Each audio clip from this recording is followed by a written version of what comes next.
اعوذ باللہ من الشیطان الرجیم بسم اللہ الرحمن الرحیم قل اعوذ برب الناس ملک الناس الہ الناس من شر وسواس الخناس الذی یوسوس فی صدور الناس من الجنۃ والناس۔ قل اعوذ برب الناس، کہو کہ میں لوگوں کے اے نبی آپ کہہ دیجئے، اے نبی آپ کہہ دیجئے کہ میں لوگوں کے پروردگار کی پناہ مانگتا ہوں، مالک الناس یعنی لوگوں کے حق کی بادشاہ کی، الہ الناس یعنی کہاں لکھا ہوا ہے؟ یعنی اس میں لکھا ہوا ہے۔ ہاں تو قرآن بند کرو، قرآن اس سے پڑھنا ہی نہیں، وہ قرآن لے کر اس سے پڑھو، قرآن لے کر حمزہ قرآن لے کر۔ کس نے آپ کو بولا دیکھ کے پڑھو؟ میں دیکھ کے نہیں پڑھا یاد تو پھر اس میں پڑھو، یعنی آپ نے اسی لیے تو بولا اس میں لکھا ہوا تھا، جو اس میں لکھا ہوا وہی یاد کرا ہے نا۔ نہیں تو وہ نہیں یعنی کا یعنی کا تو کوئی معنی ہی نہیں ہے اس میں لفظ، وہ تو مفہومی ترجمہ ہے۔ مالک الناس پڑھو، مالک الناس لوگوں کے بادشاہ کی، پھر لوگوں بول رہے ہو، کل میں نے کہا تھا انسانوں کا ہے، انسانوں کے بادشاہ کی، الہ الناس انسانوں کے معبود برحق کی، پھر برحق بول رہا ہے، میں نے کہا تھا برحق نہیں کہنا، خالی معبود کہنا، معبود کی، من شر وسواس الخناس اور جو وسوسے ڈالتا ہے اور دوبارہ پلٹ کر واپس آتا ہے، پیچھے ہٹ جانے والے وسوسے ڈالنے والے کے شر سے، کے شر سے، الذی یوسوس فی صدور الناس اور کیوں بول رہے ہو؟ لوگوں کے دلوں میں، لوگوں کے سینوں میں وسوسہ ڈالتا ہے، من الجنات والناس چاہے وہ جنوں میں سے ہو یا انسانوں میں سے، جنوں میں سے اور انسانوں میں سے، چاہے نہیں ہمارا، چاہے کا معنی نہیں کسی لفظ کا، بس ٹھیک ہے۔ آپ صرف مالک الناس کا ترجمہ بتائیں۔ مالک الناس لوگوں کے حقیقی بادشاہ کی تم، حقیقی تو کسی نے نہیں پڑھا، اب کہے گا وہاں لکھا ہوا ہے، میں نے کہا اس سے پڑھنا ہی نہیں ہے، لوگوں کے بادشاہ کی۔ آپ بتاؤ الہ الناس، لوگوں کے معبود برحق بادشاہ، برحق نہیں کہنا، خالی معبود کی۔ یہی تو نقصان ہوتا ہے جب آپ ترجموں کے قرآن سے یاد کرو گے نا تو پھر آپ پڑھو گے نہیں۔ مطلب یہ ہے کہ میں نے اس لیے کہا کاپی لے کر آؤ، جب آپ کو جو ترجمہ پڑھا رہا ہوں وہی لکھو، وہی یاد کر کے آؤ۔ یہ قرآن آپ جو بھی اٹھاؤ گے ہر قرآن میں اپنے طور پر ترجمہ کیا گیا ہے، اور اس میں جو ہے مفہومی ترجمہ بھی ہوتا ہے جس میں لفظی ترجمہ نہیں ہوتا، تو مفہومی ترجمہ کوئی بھی ہو سکتا ہے، کسی طریقے سے ہو سکتا ہے۔ یہاں جو ہے نا لفظی ترجمہ ہم نے پڑھنا ہے کہ ہر لفظ کا ترجمہ کیا ہے، معنی کیا ہے، ہر لفظ کو سمجھنا ہے، بس صحیح ہے۔ اعوذ باللہ من الشیطان الرجیم بسم اللہ الرحمن الرحیم۔ آج دوسری سورت شروع ہو رہی ہے انشاءاللہ اللہ کی توفیق کے ساتھ۔ سورۃ الفلق مکیہ، فلق کا معنی ہوتا ہے صبح۔ یہ مکیہ کیوں ہے؟ ہجرت سے پہلے نازل ہوئی ہے۔ مکیہ اور مدنیہ جو صورتوں میں لکھا ہوتا ہے اس کی ایک وجہ ہوتی ہے، اس کی وجہ یہ ہے کہ مکی جس کے اوپر لکھا ہوتا ہے اس کا مطلب ہوتا ہے یہ ہجرت سے پہلے نازل ہوئی ہے، ضروری نہیں ہے کہ مکہ کے اندر نازل ہوئی ہے، ہجرت سے پہلے سفر میں نازل ہوئی ہو یا مکہ میں نازل ہوئی ہو یا مکہ کے آس پاس نازل ہوئی ہو، لیکن ہجرت سے پہلے اس کو کہتے ہیں مکیہ۔ اور جو مدنیہ ہے اس کا معنی ہوتا ہے مدینہ میں جو نازل ہوئی، ہجرت کے بعد، پھر مدینہ میں نازل ہوئی ہو یا مدینہ سے باہر، لیکن ہجرت کے بعد جو ہے ان کا جو ہے یہ مخفف ہے مدنیہ، کہ مدینہ کے اندر نازل ہوئی، تاکہ پتہ چل جائے کہ اس کا نازل ہونے کا دور کون سا ہے۔ تو اس صورت کو شروع کرنے سے پہلے ہم پہلے آپ سے سوال کرتے ہیں کہ یہاں بھی کل ہے، اس کا کیا معنی ہوگا؟ کل اے نبی صلی اللہ علیہ وسلم۔ راشد بھائی کیا معنی ہوگا؟ اے نبی آپ کہہ دیجیے۔ ہاں صحیح، یہ معنی ہے، کیا ہے؟ یا آپ ادب کے دائرے میں اصل معنی ہے آپ کہہ دیجیے، ٹھیک ہے۔ اے نبی کیوں کہا جا رہا ہے؟ اس لیے کہ اللہ تعالیٰ نے مخاطب کیا ہے، ٹھیک ہے۔ اللہ کا یہاں مقصد کون ہے؟ نبی، اس لیے ہم کہتے ہیں اے نبی۔ معنی اس کا اے نبی نہیں، کل کا معنی ہے آپ کہہ دیجیے، ٹھیک ہے، حکم ہے اللہ تعالیٰ کا، آپ کہہ دیجیے، ٹھیک ہے۔ قل اے نبی آپ کہہ دیجیے، اعوذ میں پناہ طلب کرتا ہوں، میں پناہ میں آتا ہوں، برب الفلق صبح کے رب کی، صبح کے رب کی. من شر ما خلق، جو چیز اس نے پیدا کی اس کے شر سے. یعنی جتنی بھی اللہ تعالیٰ نے چیزیں پیدا کی ہیں ہر چیز کا کوئی نہ کوئی نقصان ہو سکتا ہے. انسان سے بھی کبھی تکلیف پہنچ سکتی ہے بندے کو، کبھی جانور سے تکلیف پہنچ سکتی ہے، کبھی کسی اور چیز سے تکلیف پہنچ سکتی ہے. تو ہر قسم کی تکلیف سے پناہ طلب کرتے ہیں اللہ تعالیٰ کی. یعنی جو بھی اللہ تعالیٰ نے مخلوق پیدا کی ہے اس کے شر سے اللہ تعالیٰ کی پناہ طلب کی جا رہی ہے اس صورت میں. وہاں کیا تھا؟ وہاں تھا شیطان کی پناہ، شیطان کے معاملات، شیطان کی طرف سے نقصان، شیطان کی طرف سے برائی کی دعوت، جو بھی معاملات ہیں اس کی پناہ تھی سورۃ الناس کے اندر. اور وہاں پر نبی علیہ الصلوۃ والسلام کی ایک حدیث میں نے بیان نہیں کی تھی، وہ یہ ہے کہ اللہ کے رسول صلی اللہ علیہ وسلم موجب صغیر کی روایت ہے کہ ایک دفعہ نبی صلی اللہ علیہ وسلم کو نماز کی حالت میں بچھو نے ڈس لیا تھا. بچھو نے نماز کی حالت میں ڈس لیا تھا آپ صلی اللہ علیہ وسلم کو. تو اللہ کے رسول صلی اللہ علیہ وسلم نے نماز ختم ہونے کے بعد پانی اور نمک منگوایا. پھر آپ صلی اللہ علیہ وسلم نے اس کو ملا کر آپ ڈسنے کی جگہ پر وہ مارتے رہے، ملتے رہے، ساتھ میں 3 صورتیں پڑھتے رہے. قل یا ایھا الکافرون، سورۃ الکافرون، اس کے بعد سورۃ الفلق اور سورۃ الناس. یہ تینوں صورتیں آپ صلی اللہ علیہ وسلم بار بار پڑھتے رہے اور اس پر پانی اور نمک ڈالتے رہے. تو مطلب یہ ہے کہ یہ بھی ایک طرح سے نبی صلی اللہ علیہ وسلم کی طرف سے طبی نسخہ بھی ہے کہ اگر کسی کو کوئی سانپ ڈس جاتا ہے یا زہریلا جانور ڈس جاتا ہے تو اس کو چاہیے کہ وہ کیا کرے، دم کے ساتھ دوا بھی کرے. دوا کیا ہے؟ دوا نمک اور پانی یہ لگائے اور دم بھی ساتھ میں. دم کون سا کرنا ہے؟ سورۃ کافرون، سورۃ فلق، سورۃ ناس. یہ تینوں صورتیں نبی صلی اللہ علیہ وسلم نے پڑھی ہیں، بار بار پڑھتے رہے. تو مطلب یہ پتہ چلا اس حدیث سے پتہ چلا کہ یہ دم بھی ہے. ان تینوں صورتوں کے ساتھ دم بھی کیا جا سکتا ہے. صرف تینوں نہیں، اخلاص کو ملا لیں تو چاروں کل جو ہیں یہ دم کے لیے ہیں. دوسری روایتوں سے ہم ثابت ہے سورۃ اخلاص کے بارے میں. تو تینوں صورتوں کو پڑھنا چاہیے دم کے لیے. کسی کو بخار ہوتا ہے، کسی کو تکلیف ہوتی ہے، کسی کو جادو کا اثر ہے تو اس پر بھی یہ دم کیا جا سکتا ہے. یہ پڑھ کر اس پر پھونک دے یا خود پڑھ کر اپنے جسم پر ہاتھ پھیرے. تو یہ طریقہ کار ہے. تو سورۃ ناس کی یہ فضیلت ایک پیچھے رہ گئی تھی جو ہم نے بیان کر دی. دوسری آیت کا بتا ترجمہ. من شر ما خلق، ہر اس چیز کے شر سے، ہر اس چیز کے شر سے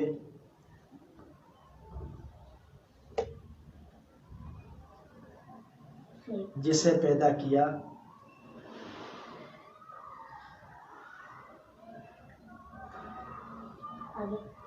بس یہ ترجمہ ہے. یعنی اس چیز کے شر سے جو اس نے پیدا کیا. کس نے؟ اللہ تعالیٰ نے جو بھی پیدا کیا، جو بھی مخلوق پیدا کی، اس کی طرف سے کوئی بھی شر ہے اس کی پناہ. تو اللہ تعالیٰ ہر قسم کے شر سے محفوظ رکھے. یہ جو ہے 2 صورتیں بڑی ہی اہم ہیں دم کے اعتبار سے. تو آج ہم 2 آیات پر اکتفا کرتے ہیں اور انشاءاللہ کل جو ہے اچھے طریقے سے سبق یاد کر کے آئیں. اور ایسے کام نہیں چلے گا کہ روزانہ آپ جو ہے نا یاد نہیں کرتے ہو صحیح طریقے سے. سبق صحیح طرح سے یاد کیا کرو، ایک ایک لفظ کا ترجمہ کیا کرو. ترجمے والے قرآن سے نہیں پڑھنا. اگر آپ نے پڑھنا بھی ہے تو الفاظ معنی کا قرآن ملتا ہے جس کے اندر الفاظ اور معنی ہے. لفظی ترجمے کا قرآن 450-500 روپے کا ہے. اگر آپ کو چاہیے دارالسلام کی طرف سے بڑا ہی بہترین اس کا جو ہے طریقہ ہے. تو لفظ، الفاظ، معانی وہ آپ اپنے پاس رکھ لیں، اس کو پڑھیں، اس پر ترجمہ یاد کریں. باقی جو دوسرے قرآن ہیں ہر کوئی اپنے حساب سے ترجمہ کرتا ہے اور اس کے مفہومی معنی ہوتے ہیں. تو لفظی ترجمہ بہت ہی کم ہوتا ہے قرآنوں کے اندر. لفظی ترجمہ بہت ہی کم ہوتا ہے اور خاص طور پر تفسیر کی جو کتابیں ہیں ان میں بھی لفظی ترجمہ کم ہوتا ہے. تو لفظی ترجمے کی باقاعدہ سے قرآن ملتے ہیں، اس میں ہر لفظ کا الگ سے ترجمہ ہوتا ہے. تو اس لیے جو ہے نا آپ وہ قرآن خرید لیں، اس سے بہتر رہے گا. اب ہم دوسرا سبق شروع کرتے ہیں.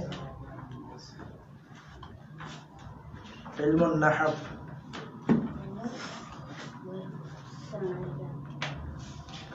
علم النحو کی کتاب اٹھا لو حمزہ، کتاب اٹھا لو.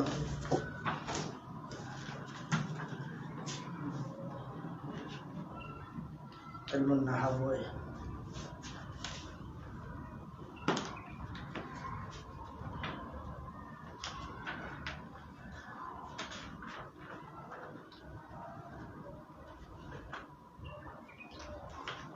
تعریف یاد کی ہے؟ ایسے تو ابھی تو یاد نہیں ہوگی، یاد کرنی پڑتی ہے گھر میں۔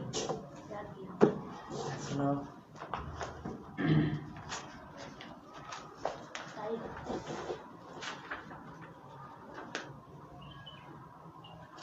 جس سے جملہ بن جائے۔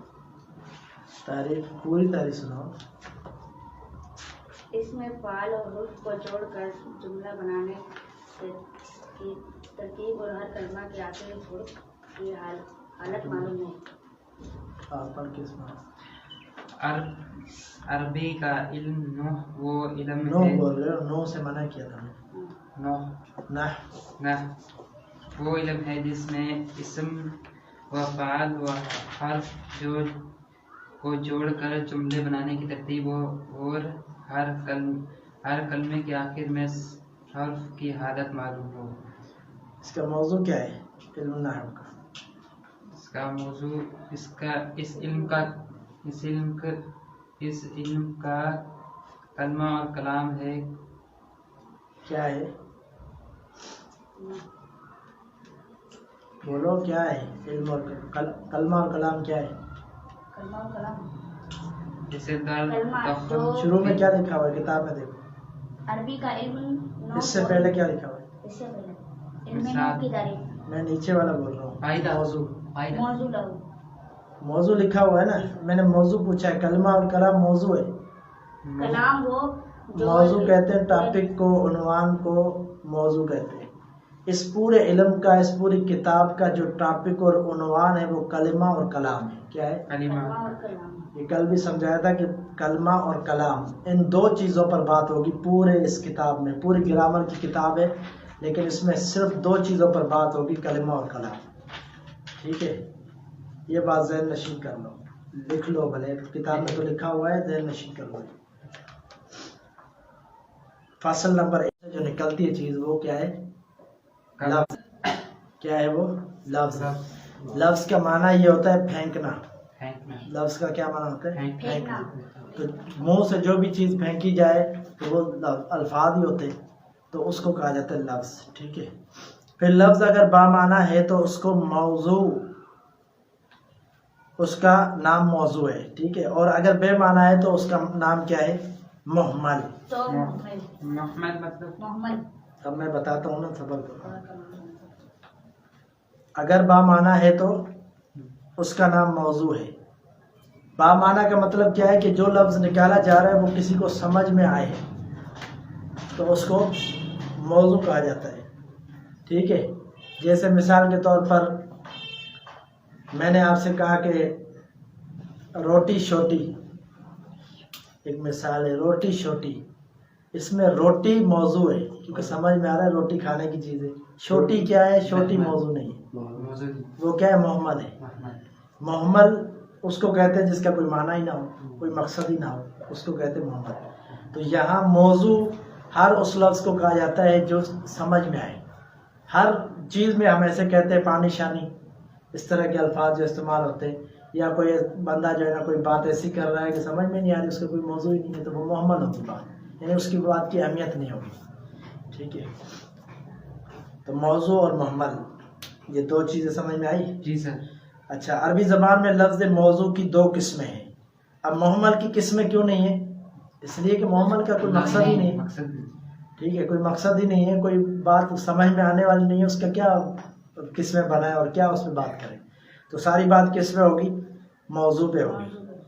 موضوع مفرد اور مرکب، یہ دو موضوع ہیں۔ ٹھیک ہے، کس کے؟ عربی زبان میں لفظ موضوع کی دو قسمیں، موضوع کی دو قسمیں مفرد اور مرکب۔ مرکب کہتے ہیں ترکیب والے لفظ کو جس کے ساتھ کوئی اور ملا ہوا ہو، ٹھیک ہے، اس کو کہتے ہیں مرکب۔ لیکن اگر اکیلا ہے تو اس کو کہا جاتا ہے مفرد۔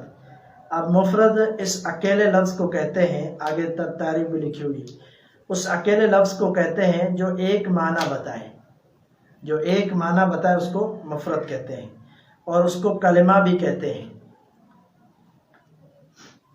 ادھر غور کرو، ٹھیک ہے. مفرد اس اکیلے لفظ کو کہتے ہیں جو ایک معنی بتائے. ایک معنی بتائے وہ مفرد ہے. کیسے؟ جیسے میں نے کہا کہ مدثر، اب میں نے صرف ایک لفظ نکالا ہے منہ سے تو آپ سمجھتے ہیں مدثر کون ہے. یہ اس سے کوئی اور معنی آپ نہیں لیں گے. آپ کو پتہ ہے کہ مدثر کو میں نے بلایا مدثر ہے. تو اسی طرح اگر میں کہتا ہوں روٹی، تو آپ کو پتہ ہے روٹی کا نام لیا، روٹی کس کو کہتے ہیں؟ عام الفاظ میں معروف روٹی وہی ہے جو کھانے والی روٹی ہوتی ہے، اناج سے بنائی جاتی ہے، گندم سے بنائی جاتی ہے. تو یہ سیدھا سیدھا آٹے سے روٹی بنائی جاتی ہے. تو یہی مراد ہوگا، اس سے کوئی اور معنی مطلب مراد نہیں ہوگا. تو اس کو کیا کہیں گے؟ مفرد. مفرد وہ ہے جس کا ایک ہی معنی مطلب سمجھ میں آئے، ٹھیک ہے. اور اس کو کلمہ بھی کہتے ہیں، مفرد کو کلمہ بھی کہتے ہیں. اب وہ کلمے کی 3 قسمیں بتا رہے ہیں. مفرد کو کلمہ بھی کہتے ہیں. کلمے کی 3 قسمیں آگے آ رہی ہیں، پھر ان کی تعریف آئے گی. اب صرف ہم 3 قسمیں بتا دیتے ہیں. وہ کون سا ہے؟ اسم، فعل، حرف. پیچھے بھی آپ پڑھ کے آئے، اسم، فعل، حرف. یہ 3 کلمے کی قسمیں ہیں، ٹھیک ہے. ان تینوں پر طویل گفتگو ہوگی. اب آگے جتنا بھی آ رہا ہے اسم کی ترتیب سے گفتگو ہوگی. اسم کیا ہے، اس کا کام کیا ہے، اس کے بعد فعل کیا ہے، اس کے بعد حرف کیا ہے. یہ اس کتاب کے اندر ان چیزوں پر باتیں ہوگی. تو آگے انشاءاللہ جو فصل آئیں گی، جو سبق آئیں گے، ہم پڑھیں گے. آج یہیں تک بہت ہے سبق. اس کو ذہن نشین کرنا ہے. اور میری بات ذہن نشین کر لیں کہ یہ جتنے بھی آپ کو سبق پڑھائے جاتے ہیں، یہ اچھے طریقے سے جس طرح قرآن حفظ کیا جاتا ہے ایسے حفظ کرنا ہے سبق. اور کل سے جو ہے نا کوئی بھی کتاب کھولنے کی اجازت نہیں ہوگی، بلکہ میں سنوں گا اور آپ نے سنانا ہے. اور یہ کتابیں لے کر گئے ہو. کل میں کتابیں اسی لیے آپ کو دی تھی کہ گھر پہ جا کر اچھے طریقے سے یاد کرنا ہے. رات کو بیٹھ کے اگر آپ 5 منٹ 6 منٹ بھی دے دو تو یاد ہو جائیں گے، حفظ ہو جائیں گے یہ سبق. اس لیے تھوڑے تھوڑے سبق دیتے ہیں، 2 لائن 3 لائن. اگر یاد نہیں کرو گے تو پھر فائدہ نہیں ہے پڑھنے کا. مہر نبوت ہے کی ہے سب آپ کے پاس ہے، ہمارے پاس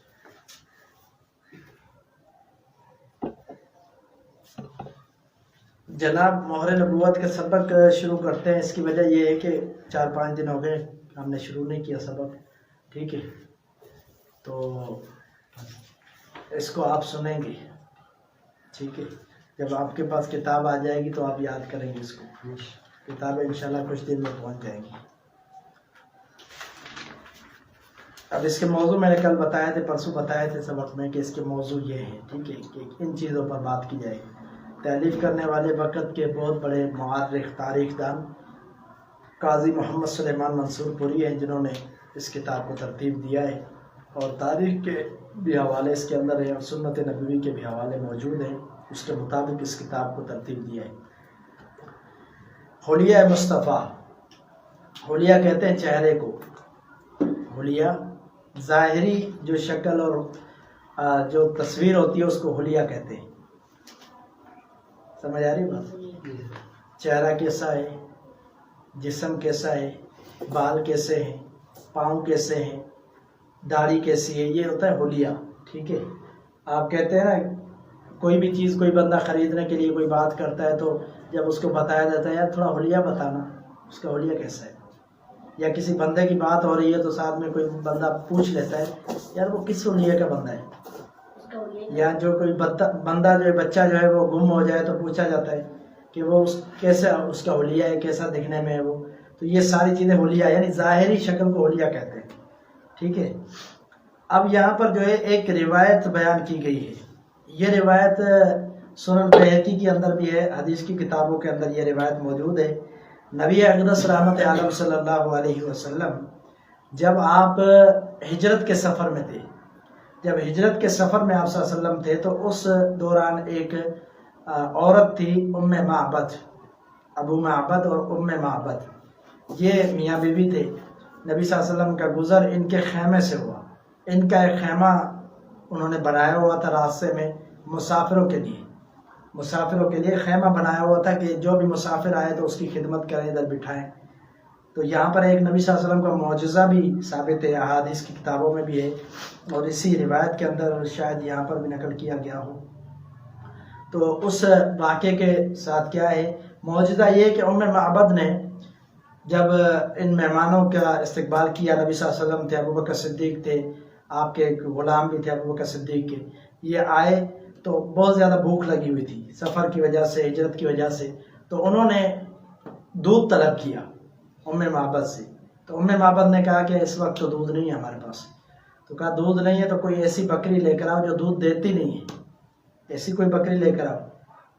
تو انہوں نے کہا کہ یہ ایک بکری کھڑی ہوئی ہے، اس کے دودھ ابھی تک اس نے کبھی دیا ہی نہیں ہے، تو یہ بکری ہے اور کوئی نہیں ہے. تو نبی صلی اللہ علیہ وسلم نے فرمایا اس کو لے کر آؤ ادھر. آپ صلی اللہ علیہ وسلم نے جب اس میں ہاتھ ڈالا برکت سے تو وہ معجزہ ظاہر ہوا اور اس نے دودھ دینا شروع کیا. اور کچھ روایتوں کے الفاظ ہیں کہ بہت زیادہ اس کا دودھ ہوا، جس سے انہوں نے اپنے گھر کے برتن بھر کے رکھ دیے دودھ کے. تو یہ واقعہ نبی صلی اللہ علیہ وسلم کا معجزہ تھا کہ آپ نے اس کے تھنوں پر ہاتھ گھمایا تو اللہ تعالیٰ کے حکم سے دودھ آ گیا اس کے تھنوں میں. تو یہ معجزہ نبی صلی اللہ علیہ وسلم کا اسی سفر کے دوران ہوا تھا. تو یہ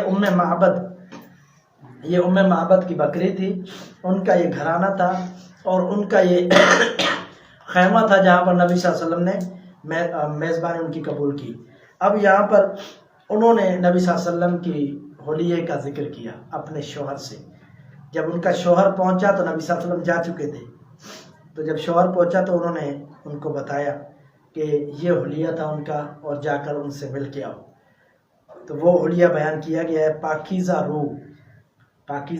روح، یعنی طبیعت کے بہت زیادہ پاکیزہ تھے، طاہر تھے، غلط نہ اس کی نگاہوں میں کا غلطی نظر آتی تھی، نہ کوئی خطا کرنے والے تھے. اتنے پاکیزہ چہرے والے شخص سے، کشادہ چہرہ. نبی صلی اللہ علیہ وسلم کا چہرہ جو تھا کشادہ تھا، یعنی تھوڑا کھلا چہرہ تھا، ٹھیک ہے. پسندیدہ خو، ٹھیک ہے. نبی صلی اللہ علیہ وسلم کی جو خوشبو تھی، جو پسینے کی بھی خوشبو تھی، مطلب کہ بڑی پسندیدہ تھی. یعنی وہ اس کے قریب کوئی بھی بو والی کیفیت نہیں تھی بلکہ خوشبو والی کیفیت تھی. نہ تند نکلی ہوئی، نہ چندریا کے بال گرے ہوئے. یہ بھی وضاحت کی کہ نبی صلی اللہ علیہ وسلم کے بالوں کی بھی بڑے سیٹنگ تھی، نہ کوئی آگے پیچھے، نہ ہی کوئی نکلے ہوئے یا ابھرے ہوئے، اس طرح بھی بال نہیں تھے، بلکہ بڑی ہی خوبصورت انداز میں سیدھے سادھے بال تھے، ٹھیک ہے. صاحب جمال تھے، یعنی خوبصورت تھے. آنکھیں سیاہ و فراخ تھی. آنکھیں آپ صلی اللہ علیہ وسلم کی کالی تھی، جس طرح کالے جو ہے نا ہمارے جو تارے ہوتے ہیں آنکھوں کے کالے ہیں، تو اسی طرح آپ صلی اللہ علیہ وسلم کی کالی آنکھیں تھی اور فراخ تھی، یعنی بڑی آنکھیں تھی نبی صلی اللہ علیہ وسلم کی. بال لمبے اور گھنے تھے، لمبے بال اور گھنے مطلب ہاں بہت زیادہ جو ہے نا بال تھے. آواز میں بھاری پن، یعنی آپ صلی اللہ علیہ وسلم کی آواز جو ہے موٹی آواز تھی. بلند گردن، آپ صلی اللہ علیہ وسلم کی گردن مبارک بھی بلند تھی. روشن مرد مکھ، ٹھیک ہے. سرمگی چشم، باریک و پیوستہ ابرو، سیاہ گنگریالے بال، خاموش وقار کے ساتھ گویا دل بستگی لیے ہوئے. یعنی یہ ایک قصیدہ کے انداز میں انہوں نے نبی علیہ السلام کی تعریف کی، جس طرح ایک قصیدہ پڑھا جاتا ہے اور شاعری کی جاتی ہے، اس انداز میں ام معبد نے. اور یہ جو تعریف انہوں نے کی ہے یہ بڑی روایتوں کے اندر مشہور ہے. آپ صلی اللہ علیہ وسلم کی یہ تعریف بڑی روایتوں کے اندر مشہور ہے اور یہی تعریف بیان کی جاتی ہے جو انہوں نے کی تھی، ٹھیک ہے. یعنی وہ حیران رہ گئی کہ ایسی شخصیت جو میں نے کبھی دیکھی نہیں. انہوں نے یہ جو نقشہ نبی صلی اللہ علیہ وسلم کا بیان کیا تو وہ ایسے بیان کر رہی ہیں کہ کبھی میں نے دیکھا ہی نہیں ایسا شخص، کہ ایسا کوئی شخص، کوئی آسمانی مخلوق تھی یا کیا. اس طرح کی انداز اور کیفیت تھی آپ صلی اللہ علیہ وسلم کی اور آپ صلی اللہ علیہ وسلم کا چہرہ مبارک. اور آگے بھی بیان کرتی ہیں کہ دور سے دیکھنے میں زیبندہ ہے و دل فریب، یعنی دور سے دیکھنے میں بھی دل جیت لے بندے کی، ایسی ان کی شخصیت تھی. قریب سے نہایت شیریں و کمال و حسین، آپ صلی اللہ علیہ وسلم قریب بھی ہو تو بڑے جو ہے میٹھی گفتگو کرنے والے اور بڑے خوبصورت شیرین کمال واضح الفاظ، کلام کمی و بیشی الفاظ سے معرہ. تو کہتے ہیں کلام کے اندر کوئی کمی پیشی نہیں تھی، مکمل کلام کرنے والے اور گفتگو بالکل بآسانی سمجھ جانے والی. ایسی آپ صلی اللہ علیہ وسلم کی گفتگو تھی کہ آپ صلی اللہ علیہ وسلم کی گفتگو کوئی بھی سمجھ سکتا تھا، کوئی بندہ بھی سمجھ سکتا تھا، کوئی عورت بھی سمجھ سکتی تھی. تو آپ صلی اللہ علیہ وسلم کی یہ تعریف انہوں نے کی. اور بھی آگے جو ہے نا بڑی روایت ہے، لیکن میں چاہتا ہوں کہ یہ جو الفاظ ہیں ہمیں یاد کرنے چاہیے. دنیا کے جتنے بھی لوگ ہیں، ان کے جتنے بھی پیشوا ہیں، چاہے وہ ہندو ہو، کمیونسٹ ہو یا عیسائی ہو، یہودی ہو، ان کو اچھے طریقے سے اپنے پیشواؤں کی تعریف آتی ہے، اچھے طریقے سے ان کی خلقت دونوں کے بارے میں جانتے ہیں۔ خلقت کا معنی ہوتا ہے ان کی تخلیق، کہ کیسے وہ بنے ہوئے تھے، ان کا چہرہ کیسا تھا، ان کی حلیہ کیسا تھا، دیکھنے میں کیسے تھے۔ اور خلقت کا معنی ہوتا ہے اخلاق۔ خلقت اور خلقت یہ دونوں چیزیں دنیا کے جتنے بھی پیشوا ہیں آپ کو لوگ بتائیں گے اپنے پیشواؤں کی، کہ میرا فلاں جو پیر ہے اس کا یہ جو ہے بات کرنے کا انداز ہے، اس کا یہ فلاں ہے، اور اس کا چہرہ اس طرح ہے، اس کا اخلاق اس طرح ہے۔ تو ہمارا پیشوا جو ہے دنیا میں سب پیشواؤں کا سردار ہے، محمد رسول اللہ صلی اللہ علیہ وسلم۔ تو ہر مسلمان کی یہ تمنا، خواہش اور کوشش ہونی چاہیے کہ ہم بھی اپنے نبی کی سیرت اور صورت دونوں کو یاد کر لیں۔ جب ہم کسی کے سامنے بیان کریں تو وہ حیران رہ جائے، دنگ رہ جائے کہ واقعی میں ان کے ایسے تھے پیغمبر۔ اسی لیے کسی ہندو نے کتاب لکھی، دنیا کے اندر معروف شخص، پسندیدہ شخص، مشہور شخصوں کی جو انہوں نے کتاب لکھی ہے، اس لسٹ میں سب سے پہلا نام محمد رسول اللہ کا ہے صلی اللہ علیہ وسلم۔ حالانکہ وہ غیر مسلم ہے، مسلمان نہیں ہے، لیکن کیوں؟ اس نے سیرت پڑھی تھی، اس نے کتابیں دیکھی، سیرت پڑھی، اس کو پتہ چلا کہ ایسی شخصیت تھی وہ۔ تو جب ہم بھی لوگوں کے سامنے نبی صلی اللہ علیہ وسلم کی سیرت اور صورت، آپ کا حلیہ مبارک اور آپ کی سیرت مبارک دونوں جب بیان کریں گے تو لوگوں پر اثر پڑے گا۔ اور آپ صلی اللہ علیہ وسلم کی سیرت اور صورت کو بیان کرنا یہ اتنا بابرکت ہے کہ اگر آپ بیان کریں لوگوں کے سامنے تو وہ اسلام بھی قبول کر لیں، غیر مسلم اسلام قبول کر لیں، جب آپ کی سیرت اور آپ کی صورت لوگوں کے سامنے بیان کی جائے۔ جب آپ موجود تھے دنیا میں، لوگوں نے دیکھ کر اسلام قبول کر لیا، تو جب ابھی اگر آپ کا تذکرہ کیا جائے تو کیسے ہو سکتا ہے کہ لوگ اسلام قبول نہ کریں؟